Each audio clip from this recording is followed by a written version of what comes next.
que les Allemands rattraperont la mission catholique, hein, rattraperont les pères palutins.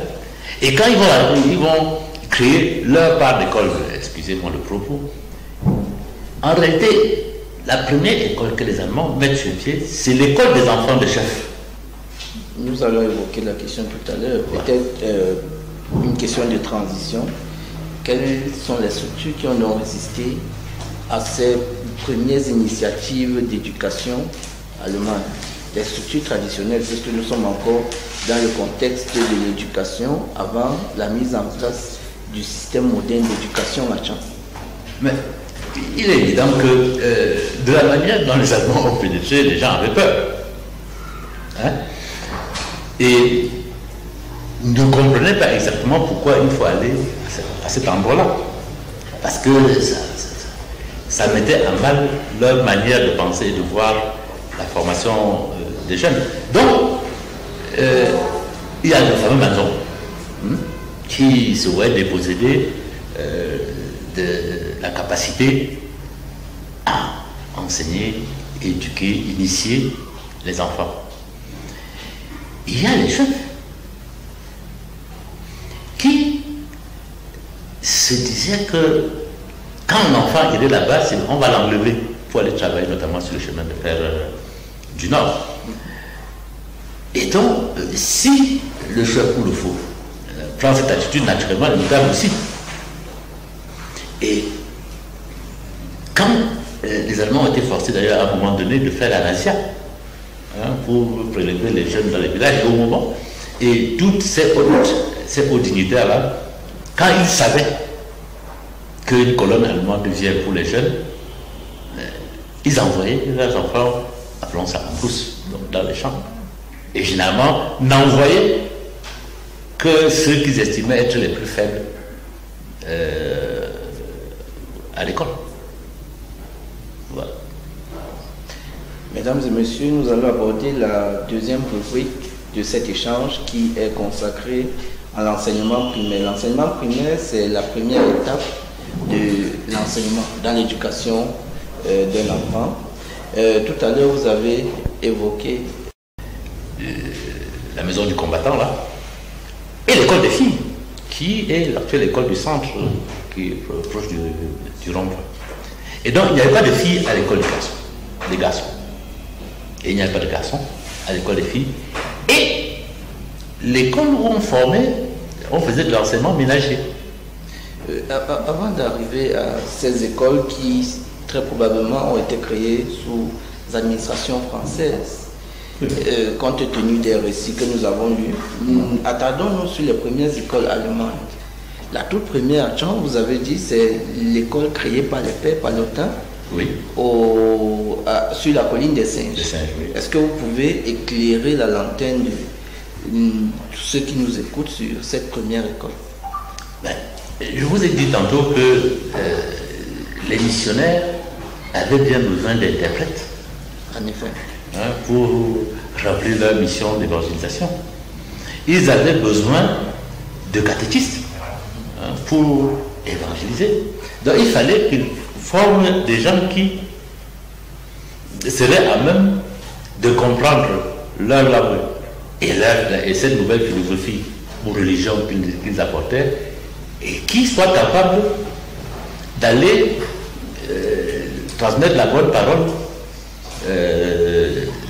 dans la population, étant entendu qu'il était absolument nécessaire qu'ils paraissent aux yeux de la population comme des évolués, c'est-à-dire des gens qui ont atteint un certain âge, donc susciter l'admiration de la population et donc être plus écoutés, être pris comme des sages, ceux qui connaissent la langue du blanc, et des pratiques, des quasi-blancs, et donc devaient être respectés. Et était censé donc détenir la vérité. Et au moment où les pères palutins créent l'école privée, c'est une école privée catholique. Oui, catholique confessionnelle. Confessionnelle, oui. Voilà. Il y a quand même, avec l'arrivée des Allemands, puisque vous avez dit que les palutins les ont précédés en termes d'établissement. En termes d'établissement dans la ville. Et lorsque le Bétique est créé, le fort allemand, je prends vos propos, il y a quand même une école publique qui est créée à Tchang. Oui. La première école... La première, c'est d'abord l'école des fils du chef. L'école des fils du chef. Où est-ce qu'elle était située cette école? À peu près là où, semble-t-il, là où est la SAR. Là. La SAR SN. Oui, le long de la route qui mène au centre climatique. Oui. C'était pour apprendre à ces fils du chef, pour les initier, au commandement, selon les Allemands, 2, à l'agriculture. Parce que les Allemands développaient, un peu plus haut, là où est situé l'actuel Irak, développaient cette station d'acclimatation des cultures exotiques, c'est-à-dire les cultures qui venaient de chez eux, tout ce qu'on appelle pommes de terre, etc., culture maraîchère. Et donc il fallait quelqu'un pour les diffuser dans les villages. Et quoi de mieux que le prince, qui probablement va devenir chef, que transmettre ce message. Et l'un des plus célèbres, c'est Djoumessi Mathias, mais qui lui n'a pas été à l'école des chefs. Non, il était à l'école des chefs. Il était à l'école catholique. Catholique, oui. Avec pour objectif d'en sortir catéchiste. D'accord. C'est qu'il a d'ailleurs. Nous allons revenir sur Djoumessi Mathias à la rubrique consacrée aux acteurs de l'éducation à Tchang. Mais pourquoi est-ce qu'on a décidé de séparer, de faire une école sur la colline des Sèches, ce qu'on appelle le club mission aujourd'hui. C'était juste pour rapprocher l'école en fait faisait partie du dispositif. Mais bien sûr. Urbain allemand. Allemand, oui. Alors, et en dehors des enfants des chefs, quels étaient les autres élèves? Mais tout doucement, l'école, cette école-là, vu la réticence des chefs à envoyer ceux qu'ils pressentaient être leurs successeurs, et d'envoyer que ceux qu'ils estimaient être les plus faibles, tout doucement, ils ont élargi aux enfants qui étaient censés donc être leurs employés dans l'administration, que ce soit employés comme Massinja, garde Chiom, employés comme Boy, comme Plankton, etc. Donc ils devaient travailler dans l'administration. Et la Stouff, il y a une célèbre personnalité qui a travaillé dans la Stouff jusqu'à la fin, c'est le chef Fogate, qui les a suivis jusqu'au Tali. Et en est revenu après qu'il s'est quitté le territoire. Pour des soucis de localisation, nous allons dire que la chefferie Fongate est située juste après le Sénagès, après le stade du Sénagès. Elle n'est pas très bien visible, mais elle existe. D'ailleurs, l'actuel chef est en service au rectorat. Est-ce que les élèves là payaient des droits? Non. Ben, ils avaient besoin de la main-d'œuvre, il fallait la former. Si on leur demandait encore de payer des droits, ils ne deviendraient même vraiment plus. Et puis, ils payaient des droits, d'où devait venir l'argent. Donc, à moins que vous pensiez qu'ils payaient en nature, ce que je ne crois pas. Peut-être c'était une possibilité. Oui, peut-être en nature, mais ça m'étonnerait parce que il ne faut pas oublier que le fort allemand, que va jouxter l'actuelle prison, était une base où une base de transit où passaient les gens qu'on avait pris de manière toujours pas volontaire pour aller travailler dans les plantations du Mungo. Dans le Mungo, c'était le chemin de fer. Dans les plantations de palmiers à huile, de cacao, etc., au pied du Mont Cameroun, jusqu'à Victoria. D'accord. Et donc, ça ne faisait pas. Il fallait être courageux pour aller se pointer et donc, probablement, pensant donc, se livrer. Ok. Ok. Nous allons aborder, après les 2 premières écoles, l'évolution de la carte scolaire pendant la période de l'administration française. Je n'ai pas l'impression que les Anglais à Tchang aient créé des écoles. Non, je n'en ai pas souvenir. D'accord. Comment est-ce que l'enseignement a évolué, la carte scolaire a évolué de la période du protectorat allemand à celle de l'administration française? Oui, une fois que le Cameroun soit mis sous mandat de la SDN, sous mandat français, et parce que il y avait des promesses dans leur texte qu'on viendrait contrôler pour voir s'ils amenaient vraiment les Camerounais vers là où on espérait qu'ils soient, c'est-à-dire l'indépendance. Les Français ont, et pour leurs propres besoins, parce qu'il fallait toujours le personnel de mise en œuvre, hein, que ce soit dans leurs résidences ou bien dans les bureaux, et ailleurs dans les activités. Bon, donc, ils vont faire un gros effort dans l'installation des écoles, notamment à Tchang, parce que c'était la capitale. Donc, on va affecter à Tchang un célèbre personnage qui va vraiment jouer le rôle d'avoir fait pénétrer l'enseignement primaire à l'ouest Cameroun. Il s'appelait M. Galiazi et son épouse. Pendant que son épouse s'occupait de l'enseignement ménager, lui il installait les écoles. Et c'est comme ça que très rapidement, et jusque sous la tutelle, va se disséminer dans les villages, d'abord, des écoles. Vous avez anticipé sur la prochaine question. Comment est-ce que cela ça se fait? Et dans les villages, quels étaient précisément les lieux qu'on ciblait pour établir ces écoles?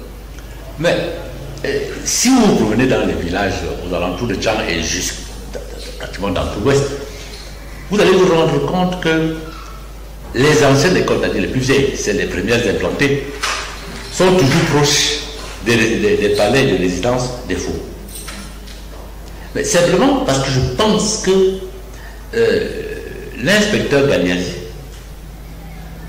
bien sûr nanti de l'autorité qu'il représentait, allait rencontrer l'autorité traditionnelle dans les chefs et leur montrer l'intérêt qu'il y a pour eux, pour leurs enfants, à aller à l'école parce que c'était présenté comme l'avenir, que si vous n'alliez pas à l'école, si vous attendez au Manzo, vous ne serez jamais rien dans la vie, alors que si vous allez à l'école d'ailleurs, regardez ces évolués qui travaillent déjà à la résidence, qui travaillent, c'est parce qu'ils savent parler français, écrire, etc. Et donc, les faux, pour la plupart, ont succombé, donc ont offert cet espace-là, comme ça, c'était à côté de son palais, ils pouvaient contrôler. Pour voir si effectivement les enfants viennent. Et puis, parce que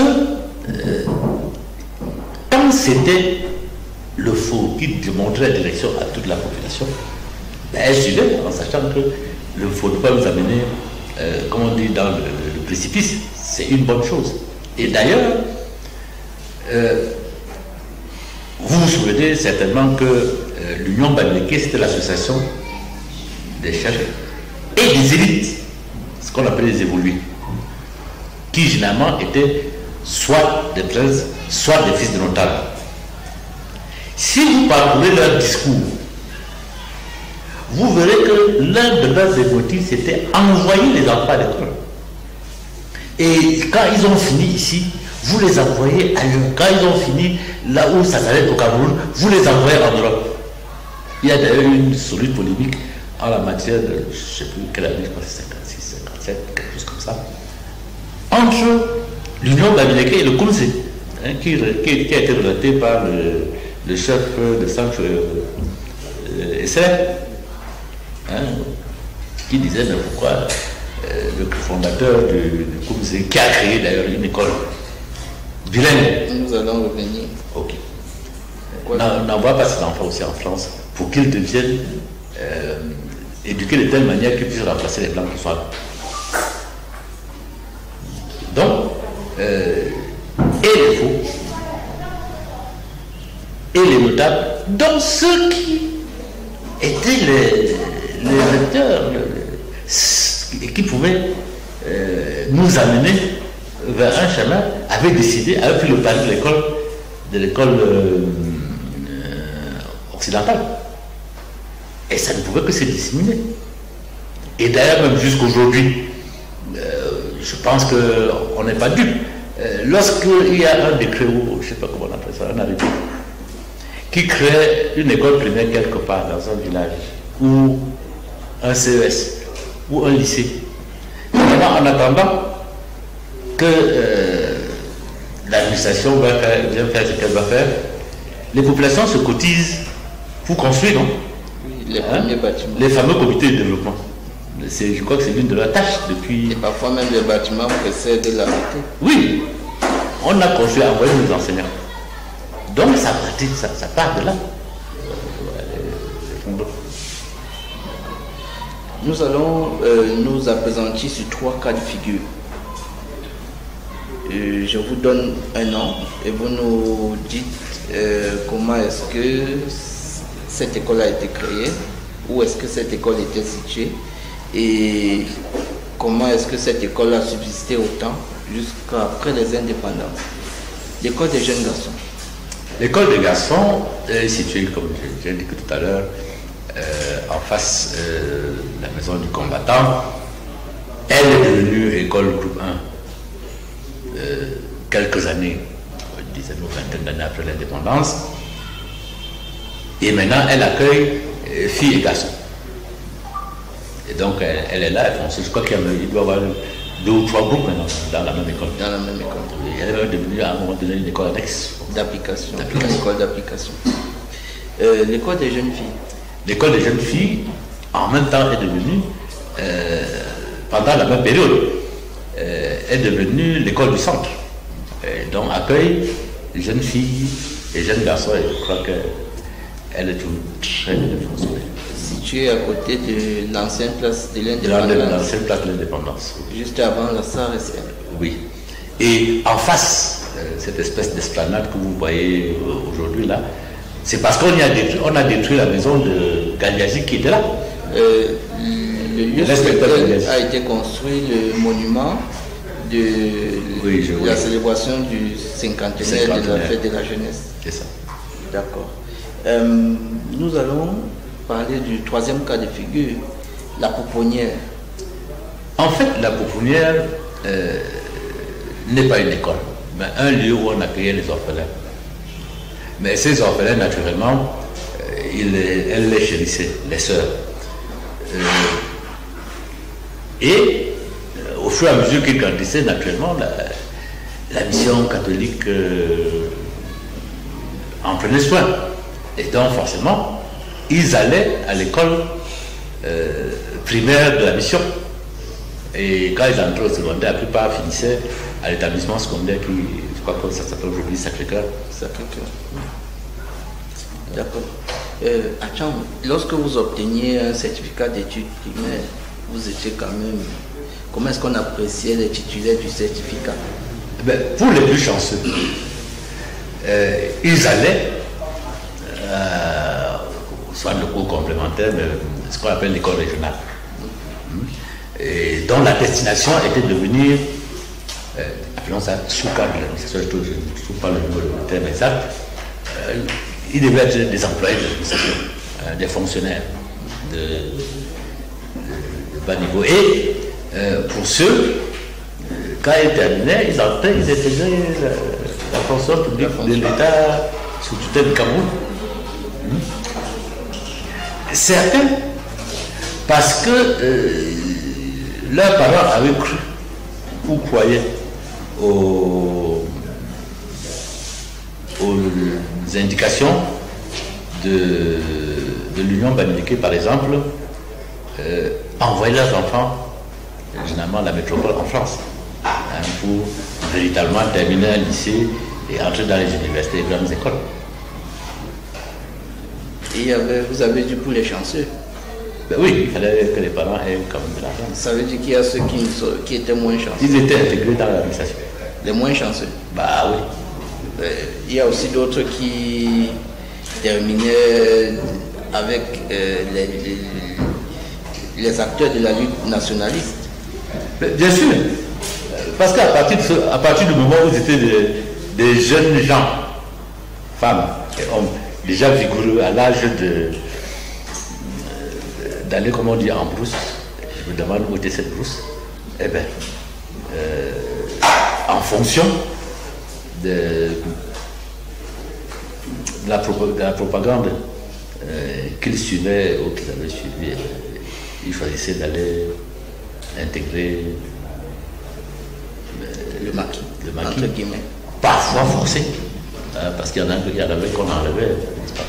Parce que titulaire d'un certificat. D'un certificat, oui. Il était lettré, mon ami. Et il occupait des fonctions. Il pouvait écrire une lettre. Mais il occupait des fonctions d'interprète, de secrétaire, interprète, etc. Dans le maquis. Oui. Ben, il fallait bien que les propos des leaders du maquis soient diffusés, non? En effet. Oui. Une question qui nous intéresse, c'est celle du bilinguisme. Le Cameroun, aujourd'hui, a décidé de transformer, par exemple, tous ses lycées, ou presque, en lycées bilingues. Mais nous savons que la question du bilinguisme, peut-être pas dans sa forme actuelle camerounaise, qui est l'usage à la fois du français et de l'anglais, a existé à Tchang, mais c'était plutôt l'usage du français et du yemba.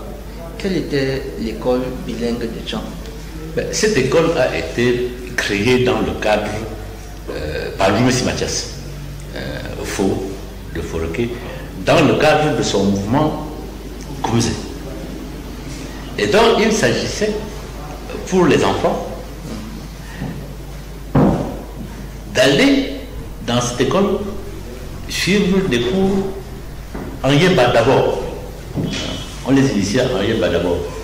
C'est quand ils avaient atteint, je crois, le cours élémentaire de quelque chose comme ça, qu'ils commençaient à suivre des cours en français.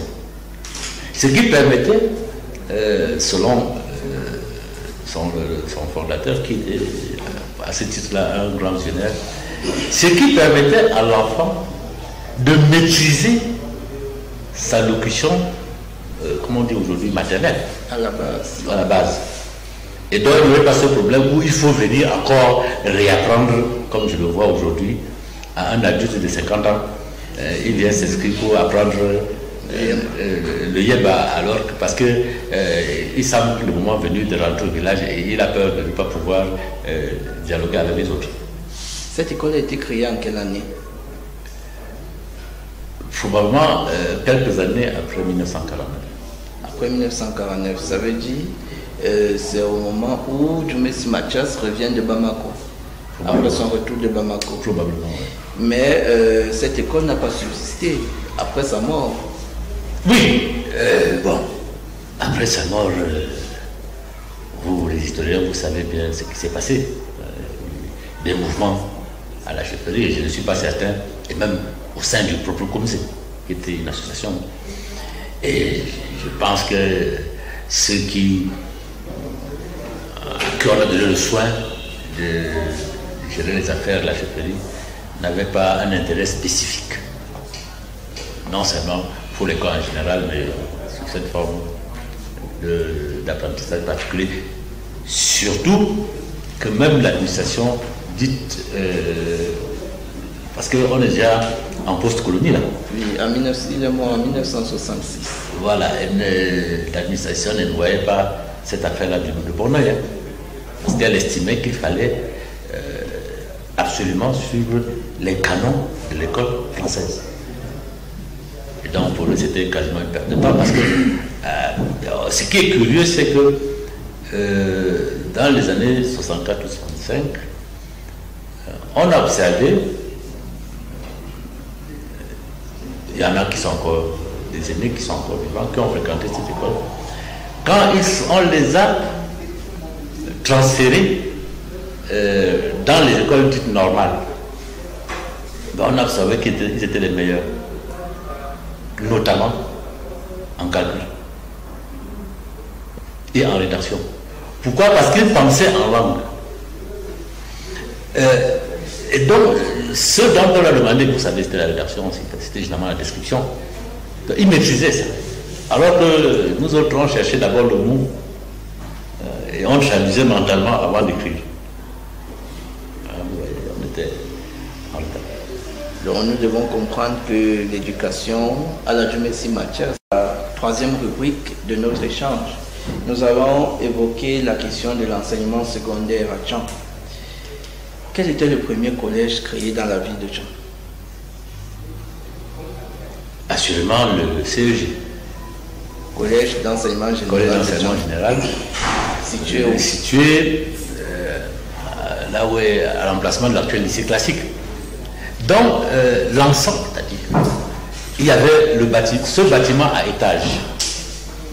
Au rez-de-chaussée, c'était les salles de classe, 6e, 5e, 4e, 3e. Et à l'étage, c'était les dortoirs. Et le réfectoire était juste à côté. Et le directeur, c'était un directeur, habitait, vous voyez, quand vous entrez au lycée, il y a une espèce de maison, une espèce de villa, juste à votre droite. C'était la maison du directeur. Et la plupart des personnels vivaient dans les alentours. Ils vivaient dans les alentours. Bon, généralement, c'était. Évidemment, ils étaient tous français. On rappelle que c'était un établissement public. Public, oui. En quelle année le CEG a été créé? Pendant les années d'indépendance. En fait, c'est un transfert, c'est né d'un transfert de l'école, j'ai dit l'école supérieure, oui, qui était logée à l'actuel commissariat central. Le collège régional. Oui, l'école régionale. C'est où on allait après le CEP. Et on l'a transféré là-bas, mais comme on avait déjà grandi, c'est devenu le collège d'enseignement général. Donc c'était aussi pour doubler ou augmenter la capacité d'accueil. Oui. Et on rappelle qu'à cette période, on parle du collège de l'école régionale parce que Tchang est la capitale régionale de la région Balmé. Voilà. Avant qu'il ne soit créé, que faisaient les titulaires quand ils n'étaient pas à l'école régionale? C'était ceux qui avaient un CEP et qui voulaient continuer les études au secondaire. Eh bien, ils allaient dans les autres villes, Konsamba, Douala, Yabassi, Edea, Ezeka, Libamba, Yaoundé, etc. Balmayounga Oundéré, collège Bono. En effet, nous sommes d'accord avec vous, comme vous l'avez dit, que le premier collège, c'est le CEG. Oui. Mais avant que le CEG ne soit créé, que les autres allaient, vous avez parlé de l'école régionale. Oui. Quel était l'objectif de l'école régionale? C'était former des futurs cadres qui devaient travailler dans les administrations. Et ceux qui allaient plus tard devenir eux aussi des enseignants, des instituteurs. Il y a un certain nombre d'écoles à Tchang qui ont une réputation, peut-être pas dans la ville de Tchang, mais dans l'ancien grand arrondissement de Tchang. Je vais par exemple évoquer le cas du collège Saint-Laurent de Bafou, qui a une très grande réputation. Qu'est-ce qui fait sa réputation par exemple? C'était le premier collège, c'est un collège, le premier collège missionnaire. Bon, disons privé. Oui, privé. Comment on dit ça? Catholique. Et à Cyclon, c'est-à-dire on partait de la 6e en terminale. C'était tout nouveau. Je dois rappeler que le CEG ne s'arrêtait qu'en 3e. Et donc pour ceux qui voulaient arriver au bac, il fallait aller soit à Bafan, si on veut continuer dans le cycle catholique, à Bafan au collège Saint-Paul, soit en Konsamba. Au collège Saint-Jean. Non, au lycée de René Mouba. soit à Douala, à Jos, lycée technique, ou lycée de jeunes filles pour les jeunes filles. Vous voyez, ça revient toujours cette affaire des jeunes filles. Le lycée des jeunes filles à Douala, c'est à Douala, oui, à Nouvelle. Là où il y a le lycée de Nouvelle. De Nouvelle aujourd'hui. Voilà. Donc, le lycée, on parlait du collège Saint-Laurent-de-Bafou. Et donc, parce que c'était l'affaire des missionnaires, on estimait, les parents estimaient, et probablement à juste titre, parce que c'est eux qui voyaient les résultats. L'enfant ne faut pas voir les résultats, puisqu'il était seulement acteur, son boulot c'était apprendre. Parce que les parents nous disaient que les missionnaires prennent bien soin de l'éducation. Et il faut dire en réalité, ça il faut le reconnaître, qu'une bonne partie des cadres administratifs, notamment beaucoup de gars qui sont passés par l'ENAM, qui sont devenus administrateurs, aujourd'hui sont en retraite, ou ils sont passés par le Saint-Laurent-de-Bafou. On rappelle que le collège Saint-Laurent-de-Bafou a été mis sur pied au moment où le diocèse de Bafoussam n'existait pas. N'existait pas encore, oui. Et que la ville de Tchang dépendait du diocèse de Konsamba. Mais ce dont, là où il y a un petit, on a besoin d'éclairage, c'est de savoir qui a mis sur pied le collège Saint-Laurent-de-Bafou. Est-ce que c'est Monseigneur Paul Bouc ou bien c'est Monseigneur Dormont? J'ai bien l'impression que le moteur n'était ni l'un des deux, aucun des deux monseigneurs. Ça doit être un abbé. Un abbé qui probablement est français, est très célèbre à Saint-Laurent. À Saint-Laurent. Oui. Jusqu'à aujourd'hui, les anciens de Saint-Laurent se souviennent de lui. D'accord. C'est le nom qui m'échappe au mental, ça peut me revenir. Saint-Laurent, premier collège privé. Dans la ville de Tchang, quel est le premier collège privé de la ville de Tchang? Privé laïque. Que ce soit laïque ou pas laïque, mais privé. Je pense que c'est Saint-Laurent, puis il y a eu le Après grand Saint-Laurent. Je crois qu'il y a le grand collège, la Ménois. Le grand collège. La Ménois qui a créé le grand collège? Je pense que c'est les frères Panka le pharmacien et son frère aîné, Zébazé, qui était député à l'époque et ancien instituteur. Et où était situé le grand collège de Tchang? À l'emplacement actuel de l'Institut Nanfa. Donc on passe déplacé. Dans l'Institut Nanfa, ce qu'on doit savoir, c'est que ce n'est pas un nouveau nom donné au grand collège. Non. Mais le grand collège avait fermé les portes. Les propriétaires sont totalement différents. Le grand collège a fermé les portes avant que M. Nanfa ne vienne récupérer les bâtiments et l'espace pour créer l'Institut Nanfa. C'est ça. D'accord. Et après le grand collège, quel était... Bon, il y a eu une flopée d'autres. Avec le promoteur de Nanfa qui a fait même espoir, qui sont là-dessus, avec qui appartenait à un homme de loi, je crois. C'est Ussi, maître Nomini. Puis il y a eu d'autres Big Ben, etc. Y compris beaucoup plus récemment celui-là qui est au-dessus, là, IPPR, etc. Big Ben. Oui, Big Ben. Est-ce que le collège existe encore? Je n'en sais rien. Mais il y a quand même le collège Notre-Dame de l'Immaculée Conception. Ah oui, mais ça c'était du côté, pendant ce temps, du côté catholique aussi. De l'école primaire, ils ont toute la filière de l'école primaire au collège. Donc ils estimaient que Bafou était assez éloigné pour les élèves de Tchang? Non, ce n'était pas la question de l'éloignement. C'était la question de la capacité d'accueil. Étant entendu qu'il n'y avait pas de second cycle, il y avait le CG, après c'est devenu le CS, et après c'est devenu le lycée classique. Et puis quand vous voyez, je dis bien que l'actuel département de la Mémoire, pendant longtemps, a été le département le plus scolarisé de l'Ouest. Non pas seulement parce que les locaux, mais parce que les gens partaient des autres départements pour venir ici. C'était l'épicentre de la Oui, c'était l'épicentre de l'éducation. D'accord. Ok. À Tchang, le CEG a été créé compte tenu de la sollicitation et de tous ceux qui souhaitaient continuer les études, on a transformé en lycée. On lui a donné le nom de lycée classique. Mais après la réunification du Cameroun, il y a un deuxième établissement public qui a été créé dans la ville de Tchang, mais qui n'était pas un lycée, mais plutôt un collège, le CES bilingue.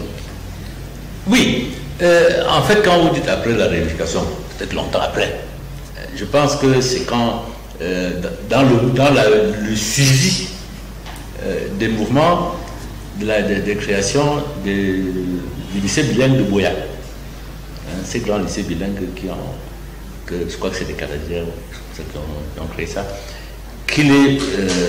qu'on a commencé à créer des établissements d'enseignement secondaire bilingue. Alors, celui de Tchang, je crois que c'est dans les années 90, et est devenu lycée, je crois, en 98. Et à l'origine, il était logé, CCS était logé, l'ancienne mairie rurale, qui est là, juste après le pont. Avant que les locaux ne soient transférés à l'emplacement actuel. Actuel, oui. Quand c'est devenu lycée. Dans les années 98-99. D'accord. Nous avons longuement évoqué la question des établissements scolaires, des infrastructures, de l'évolution. Mais nous n'allons pas omettre la question, celle des compétitions entre lycées et collèges.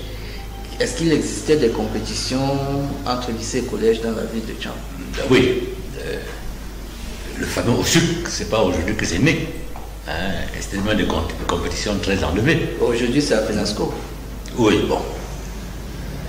Je ne sais pas ce que c'est devenu, mais après, j'ai bien l'impression que ce n'est pas du même niveau, ça n'apporte pas le même engouement populaire que le SUC. Bon, vous direz que je suis vieux, donc je crois que c'est les choses de l'époque qui étaient bien, mais enfin, quand vous voyez les enfants, il y a deux ou trois pelés et un tendu comme spectateur.